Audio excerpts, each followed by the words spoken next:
राज्य में हाथी आक्रमण जनित मृत्यु संख्या बढ़िबारे लागिछि। बणुआ हाथी आक्रमण में पुणी जनकर प्राणहानि होइछि। एभली अभावनीय घटना घटिछि मयूरभंज जिला श्यामाखुंटा ब्लॉक दाड़दुड़ ग्राम में। मृतक जनक हेले दाड़दुड़ ग्रामर मधुसूदन पांडे। से शौच हेबाकू जाइथिबा बेले दंता आक्रमण में प्राण हराइथिबा जणा पड़िछि। आज सकाळे मधुसूदन शौच हेबाकू जाइथिबा बेले दंता हाबुड़े पड़ी जाइथिले। दंता हाथीटी तांकू सुंढरे कचाड़ी देइथिला। ग्रामवासी माने तांकू उद्धार करी बारीपदा पंडित रघुनाथ मुर्मू हॉस्पिटल रे भर्ती करथिले। मात्र डाक्तर तांकू मृत घोषणा करिसंती। एहा परे ग्रामवासी मध्यरे उत्तेजना प्रकाश पाइछि। मृतकंक परिवार को तुरंत क्षतिपूरण देबाकू दाबी होइछि।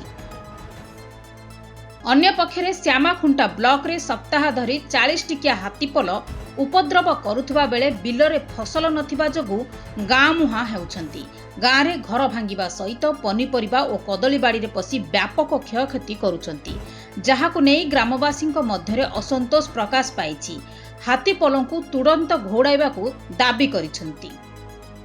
प्राय राति 12टारू आमर बांसबिला ग्राम पंचायत को पूरा 30टा खंडा हाथी पूरा घेरिकी रही।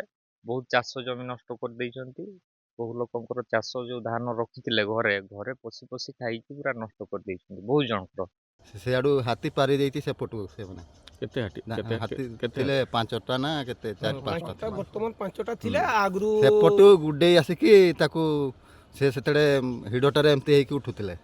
तापर सुंडरे ताकू टाणी आनिची कचाड़ी देइछन माने माडवा पई पूरा रेडी हे जइतिले। से टाइम रे गुडे टेका मारिथिले। अच्छा टेका मारि देला परो से छाड़ी देइछ। मयूरभंजरू प्रदीप्त होतांक रिपोर्ट, खबर ओडिशा।